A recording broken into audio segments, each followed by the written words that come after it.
स्वागत है। मैं हूं आपके साथ दीपाली। आधुनिक जीवन शैली और तनाव के कारण डायबिटीज तेजी से बढ़ रहा है और ऐसे में अगर भारत की बात करते हैं और पूरे विश्व की बात करें तो भारत में सबसे ज्यादा डायबिटीज के मरीज हैं और इसी वजह से भारत को डायबिटिक कैपिटल कहा जाता है।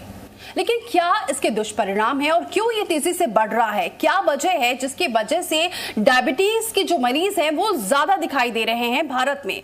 इसी सब मुद्दे पर चर्चा करने के लिए ये हमारा खास शो और एक अनूठी पहल की शुरुआत की गई है, डायबिटीज पर चर्चा, जिससे कि आप जागरूक हो सके।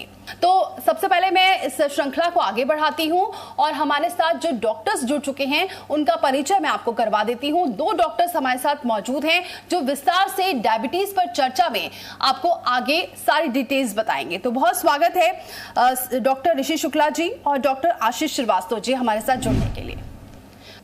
मेरा पहला सवाल डॉक्टर ऋषि से है। सर, ये बताइए, डायबिटीज मैनेजमेंट में रेगुलर ब्लड शुगर मॉनिटरिंग का कितना महत्व है?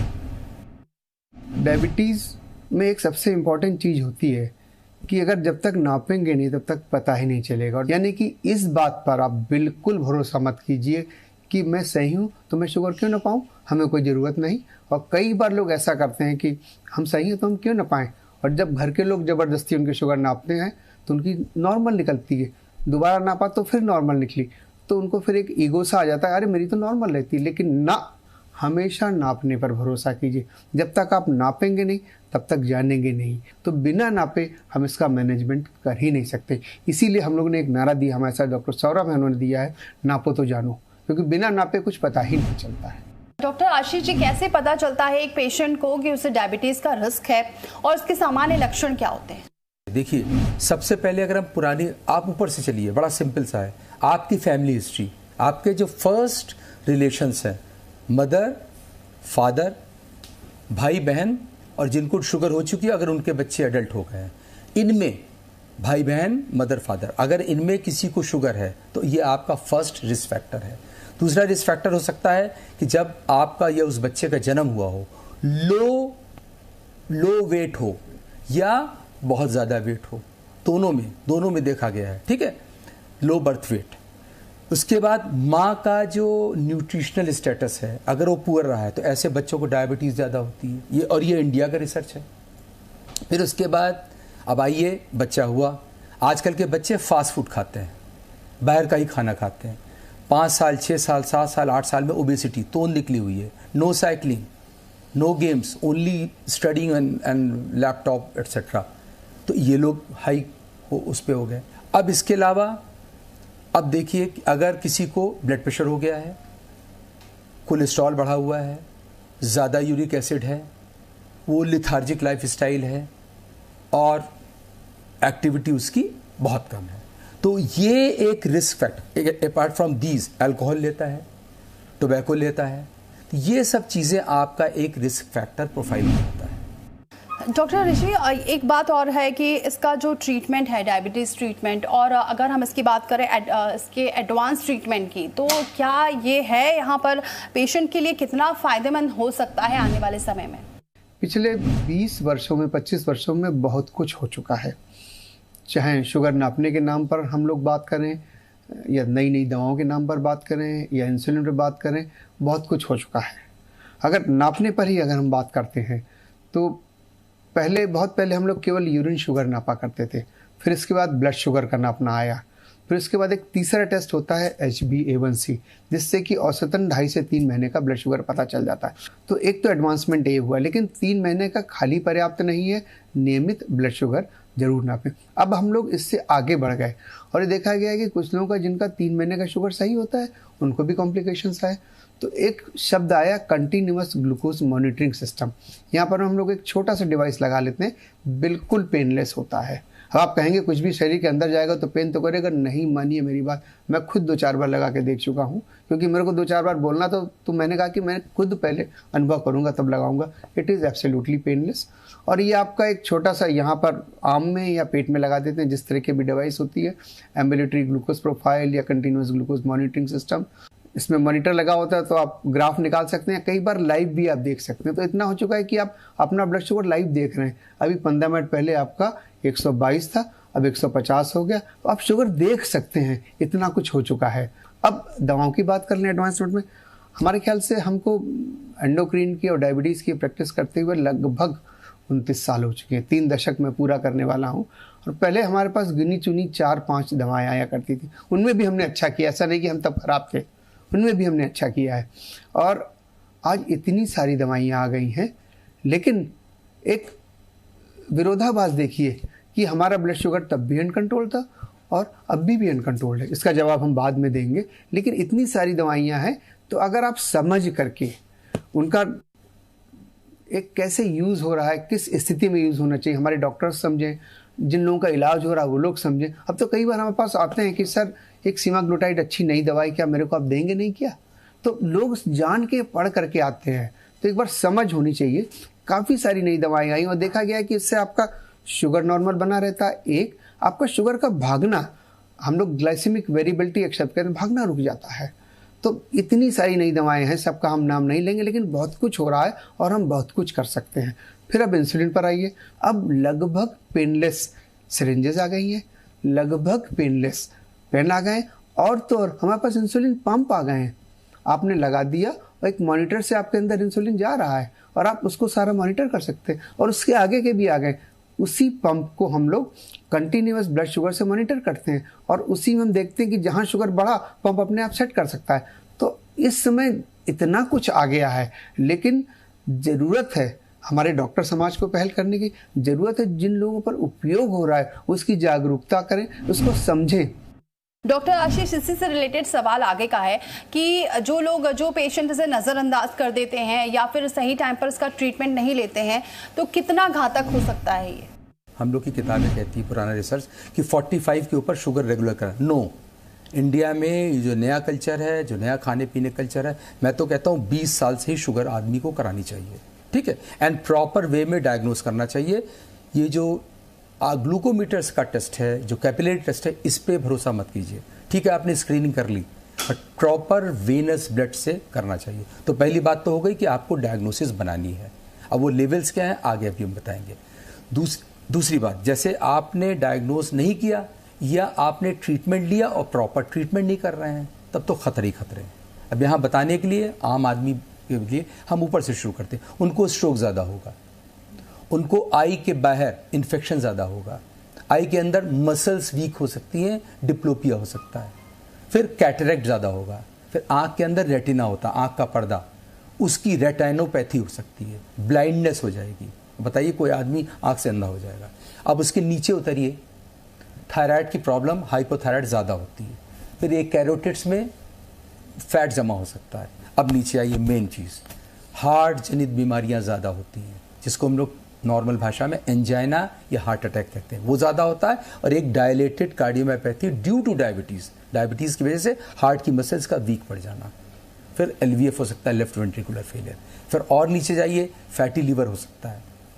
अब किडनी पे आ जाइए, एक तो डायरेक्ट किडनी पे माइक्रोवैस्कुलर डिजीज़ की वजह से किडनी डैमेज होता है।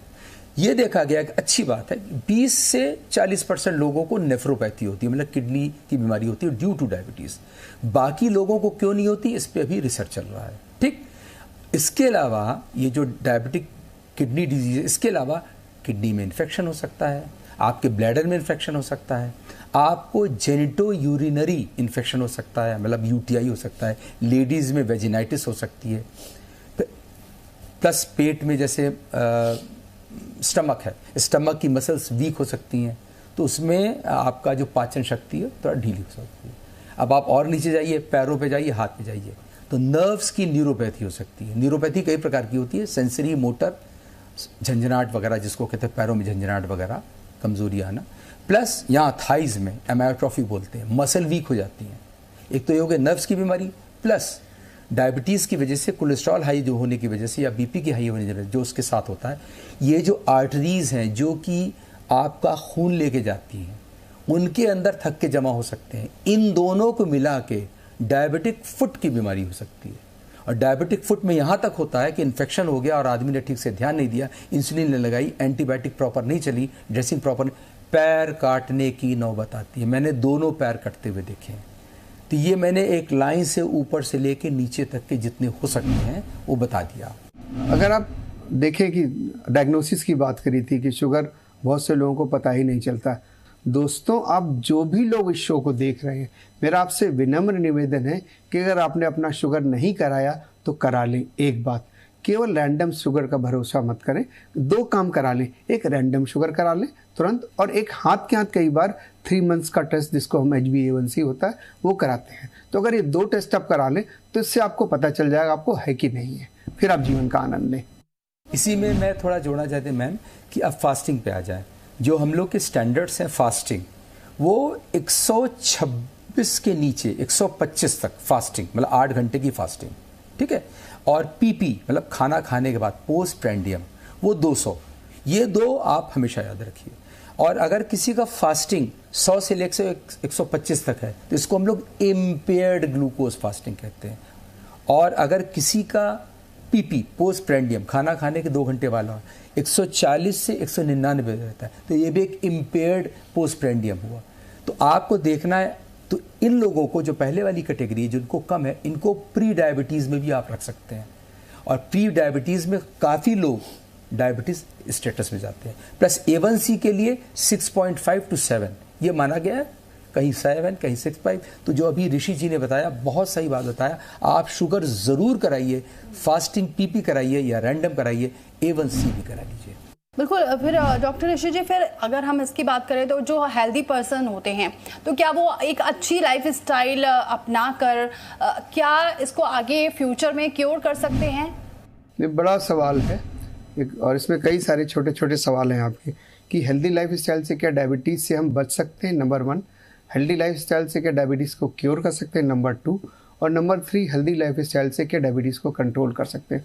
हमारे हिसाब से तीनों ही चीज़ें सत्य हैं और ये डिपेंड करता है कि किस लेवल का आप एफर्ट करते हैं। अब हम बात करते हैं कि अगर हम अपना वेट 10 से 15% कम कर लेते हैं तो काफ़ी हद तक रिवर्सल के चांसेस रहते हैं। और कैसे करें, इलाज हमारे पास नहीं है, यहाँ पर है। मोटिवेट हो जाइए और करके देखिए। इसमें एक टेक्निकल पार्ट और है कि जितने भी हमारे टाइप 1 के लोग हैं इसमें डायबिटीज़ रिवर्सल पॉसिबल नहीं है, क्योंकि इसमें ये देखा गया है कि बेसिक डेफिशिएंसी जो है इंसुलिन की है। तो जहाँ पर भी इंसुलिन कम बन रहा है, वेट कम होने से थोड़ा तो फ़र्क पड़ता है लेकिन बहुत ज़्यादा नहीं फ़र्क पड़ता। लेकिन टाइप 2 वाले जितने लोग हैं इनमें देखा गया है कि अगर आप अच्छे से ख्याल करते हैं, वेट 10% 15% कम कर लेते हैं तो रिवर्सल देखा गया, नंबर 1। नंबर 2, जिनको हो गई है वो अगर अपना ख्याल रखें, अपना कंट्रोल करें तो भी फ़र्क पड़ता है। और लाइफ स्टाइल से एक नहीं बहुत सारे फ़ायदे हैं। लाइफ स्टाइल आपको फिट रखती है, लाइफ स्टाइल आपका एनर्जी लेवल अच्छा रखती है, लाइफ स्टाइल आपके हार्ट को प्रोटेक्ट करती है, लाइफ स्टाइल आपको सडन डेथ से बचाती है, लाइफ स्टाइल आपके ब्लड शुगर के फ्लक्चुएशंस को रोकती है, जो भागता है शुगर उसको रोकती है। लाइफ स्टाइल से आपका स्लीप लेवल बहुत अच्छा होता है। आजकल हम लोग बात करते हैं कि आपकी नींद भी बहुत अच्छी होनी चाहिए और जितना सही आप देखिए कितना गहरा सोते हैं। तो लाइफ स्टाइल का हर स्टेज पर रोल है, लेकिन आप करिए तो। डॉक्टर आशीष सर, आप क्या कहेंगे कि एक हेल्दी पर्सन जो है वो क्या ऐसा अपनाए जिससे इसका रिस्क फैक्टर जो है वो कम हो जाए? और कई बार ऐसा होता है बहुत हेल्दी होते हैं और वो ये कहते हैं कि हमने तो सारी चीज़, हम वॉकिंग भी करते हैं, हमारी डाइट भी अच्छी है, उसके बावजूद फिर वो डिटेक्ट हो जाते हैं, डायबिटीज़ के पेशेंट हो जाते हैं। तो इस पर आप क्या कहेंगे? देखिए, एक पहली बात, हिंदुस्तान की जो मदर्स होती हैं और वाइफ्स होती हैं उनका हेल्दी का मतलब होता है कि आप चौड़े हो, बस। मैं हंस के बता रहा हूँ, तो ये सबसे गलत कंसेप्ट है। आपका BMI हर हालत में इंडिया के लिए 23 या 24 इससे कम होना चाहिए, वो आप निकाल लीजिएगा। दूसरा, मैं आपको एक प्रयोग बताऊं, बड़ा सिंपल सा, कोई फीते की जरूरत। आप एक ये रस्सी ले लीजिए, नारा ले लीजिए, अपनी तोंद नाप लीजिए, ठीक है, आपने नाप लिया। अब आप अपनी हाइट नाप लीजिए, आप लेट जाइए और 2 निशान लगा दीजिए चौक से और उसको पूरा लेंथ नाप लीजिए। आपकी लेंथ का तोंद की जो ये आ रही है, ये 50% से कम होनी चाहिए। ये सिंपल सा है, इसमें कोई डॉक्टरी इंटरवेंशन की, फीते की भी जरूरत नहीं, जो मीटर्ड फीता आता है। आप एक बड़ा से नारा लेके अपनी हाइट लीजिए और फिर तोंद नापिए और देख लीजिए उससे आधा है कि नहीं है, नंबर 1। नंबर 2, बाकी BMI हर जगह अवेलेबल है, नेट पे अवेलेबल है, आप निकाल लीजिए। एक जनरल जो मॉर्फोलॉजी होती है कि आप मोटे हो कि नहीं हो, आप इसको देखिए। नंबर 2, अब खाने के बारे में हम आपको बता देते हैं। हमारी जो प्लेट होती है, हम लोग कार्बोहाइड्रेट बहुत खाते हैं, खूब चावल, खूब रोटी, और आपको जान के ताज्जुब होगा इवन दाल में भी कार्बोहाइड्रेट होता है, फिर उसके बाद आलू खाते हैं। तो आप ध्यान दीजिए, जो मेन कार्बोहाइड्रेट्स हैं जिसमें कि मिलेट्स भी आते हैं और गेहूं भी आता है, तो आप इस तरह की चीज़, चावल भी आता है, इसको 1/4 25% से ज़्यादा मत रखिए। हम लोग प्रोटीन डेफिशिएंट डाइट खाते हैं, प्रोटीन ज़रूर खाइए। वेजिटेरियंस के लिए दाल, राजमा, सोयाबीन की बरी, मिल्क प्रोडक्ट्स, ठीक है, और जो लोग अंडा खाते हैं एग खा सकते हैं। तो इस लेग्यूम्स, तो ये आप 1/4 रखिए। बाकी जो आपका 50% है, इसमें मल्टी कलर्ड वेजिटेबल्स, मतलब विभिन्न प्रकार, नाना प्रकार की वेजिटेबल्स जो स्टार्ची नहीं है, और ऐसे फल जो बहुत ज़्यादा मीठे या रसीले नहीं हैं, तो इनका आप सेवन ज़्यादा करिएगा। तो अगर इस तरह की आपकी डाइट होगी तो वो एक मोटी मोटी बैलेंस्ड डाइट होगी। इसके लिए आपको किसी डाइटिशियन या किसी डॉक्टर से भी आपको नहीं पूछना है। तो प्रोटीन का इंटेक आपको हर हालत में बढ़ाना है। दूध पीजिए, मलाई निकाल के पीजिए, और ये जो आजकल बेकरी प्रोडक्ट्स हैं इनको कम खाइए। अच्छा, तो खान पान की बात हो गई। और ये जो हम लोग समझते हैं ना कि ये नट्स खराब होते हैं, नो, 4-5 बादाम आपको फ़ायदा करते हैं। ऑयल के लिए अगर जनरल बात करिए, ना सिर्फ शुगर के लिए, क्योंकि ये कई सारी फैटी एसिड्स होती, हमको कई सारे फैट्स की ज़रूरत होती है, तो आप ऑयल बदलते रहिए। अब आप इसके बाद आइए एक्टिविटी। कितनी अच्छी बात कही ऋषि जी ने, हमारे मित्र हैं, कि टहलिए ज़रूर। अगर मेरा पास कभी कभी पेशेंट आता है, वो कहता है डॉक्टर साहब मैं क्या करूं कि मैं ठीक हो जाऊं। मैंने कहा बेटा पहले 3 इलाज हैं, टहलना, दूसरा टहलना, तीसरा टहलना, चौथे पे खाना, 5वें पे खाना, और खाने को बांट के खाना, एक साथ नहीं खाना। 6ठे पे मेरी दवाई होती है, और 7वें में तुम्हारा एफर्ट है। तो पहले 3 एफर्ट मेरा एफर्ट है, पहले 3-4 एफर्ट तुम्हारे हैं। मतलब टहलना इतना ज़रूरी है। और जो बहुत पुराना कंसेप्ट था बहुत तेज़ी से टहलना, नहीं, अभी थोड़ा थोड़ा स्टार्ट कीजिए, 10 मिनट से स्टार्ट कीजिए। तो अब ये चीज़ों को आप ध्यान दीजिए। डॉक्टर ऋषि, एक सवाल ये है कि ऑल्टरनेटिव थेरेपीज और कॉम्प्लीमेंट्री ट्रीटमेंट अप्रोचेस का डायबिटीज़ मैनेजमेंट में कितना इंपॉर्टेंस है, और क्या ऐसे ट्रीटमेंट लॉन्ग रन में पेशेंट्स के लिए बेनिफिशियल है?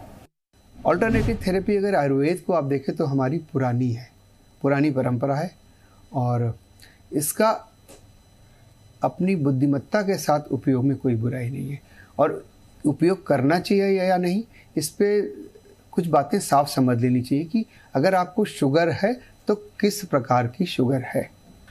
टाइप 2 वाली शुगर है, एक हिस्सा हो गया। टाइप 1 है, पैंक्रेटिक डायबिटीज़ है, फाइब्रोकैल्कुलस डायबिटीज़ है, या कोई और वैरायटी की डायबिटीज़ है। अगर टाइप 2 है तब तो उचित है, अगर नॉन टाइप 2 है तो इन थेरेपी का यूज़ बिल्कुल ना करें। मेरा आप सबसे विनम्र निवेदन है कि प्लीज़ अगर टाइप 1 डायबिटीज़ है तो अल्टरनेट थेरेपी की ओर नहीं करेगी। उसमें समझ मैं आपके अंदर डाल देता हूँ, और समझ ये है कि टाइप 1 में बच्चे के शरीर में या बड़े आदमी के शरीर में, एडल्ट के शरीर में इंसुलिन ना के बराबर बनता है।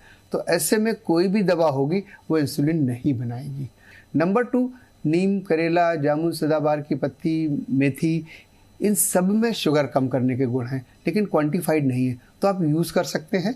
लेकिन अगर आप कुछ एलोपैथिक जैसे सल्फोनिल यूरिया है या इंसुलिन के साथ यूज़ करेंगे तो लो के चांसेस बहुत होते हैं। बल्कि यहाँ तक देखा गया है कि कुछ और भी मॉलिक्यूल हैं, अगर उनके साथ उनको यूज़ कर रहे हैं तो लो के चांसेस बढ़ जाते हैं। तो जब भी आप ये चीज़ें यूज़ कर रहे हैं तो लो के चांसेस बढ़ जाते हैं, तो अपनी मॉनिटरिंग बढ़ाइए और लो के सिम्टम्स के लिए ख्याल रखिए।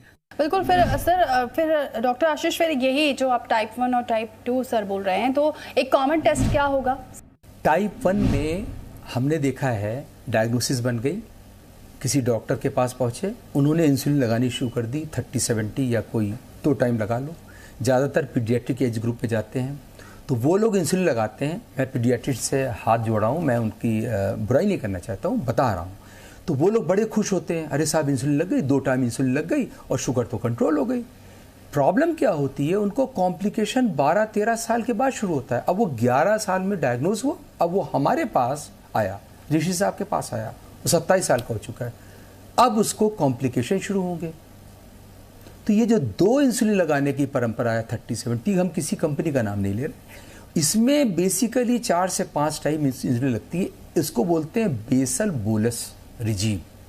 एक आपकी इंसुलिन लगेगी जो आपको एक बार लगानी होगी और वो आपकी बेसल नीड्स, बॉडी की बेसिक नीड्स, बेसल मेटाबॉलिज्म को कंट्रोल करेगी।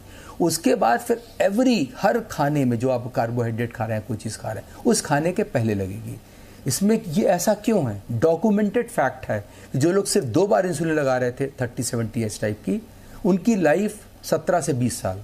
जिन लोगों को बेसल बोलस लगाया गया है और प्रॉपरली उन्होंने उसको रेगुलेट किया है, 50 से 55 साल उनकी उम्र बढ़ गई है। अब सोचिए, एक बच्चा जो 10 साल में डायबिटिक टाइप 1 डायग्नोस हुआ है, वो 50 साल मतलब 60 साल तक जिएगा अपनी सभी फैमिली को पूरा करके।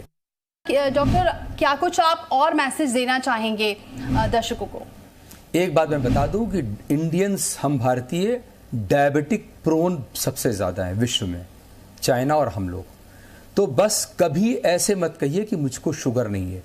टेस्ट करा के ही कहिए कि मुझे शुगर नहीं है। डायबिटीज़ एक बड़ी कॉमन समस्या है और इसको हम लोग बड़े कॉमन तरीके से लेते हैं। दोस्तों, डायबिटीज़ के साथ रहना, खुश रहना, लेकिन लगातार ख्याल करते रहना ज़रूरी है। डायबिटीज़ को समझिए, जानिए और जो भी नियम कानून है अपने पर अपनाइए। मेरे ख्याल से अगर आप इतना कर लेंगे तो डायबिटीज़ पर विजय पा लेंगे। तो हर बीमारी के लिए इलाज ज़रूरी है और सही जानकारी बेहद ज़रूरी है। इसी वजह से हम ये खास शो आपके लिए लेकर आए हैं, डायबिटीज़ पर चर्चा, जिसमें उम्मीद है कि आपको बहुत कुछ अहम जानकारियां मिली होंगी जो आपके लिए बहुत ज़्यादा आगे आने वाले समय में इम्पॉर्टेंट हो सकती है। लेकिन अगर आप भी इस मुहिम में जुड़ना चाहते हैं तो हमारे साथ सोशल मीडिया पर जुड़ सकते हैं। आप फेसबुक पर जुड़ सकते हैं, ट्विटर पर जुड़ सकते हैं और आप इसके अलावा इंस्टाग्राम पर भी हमारे साथ जुड़ सकते हैं डायबिटीज़ पर चर्चा में। फिलहाल इतना ही, दीजिए इजाजत, नमस्कार।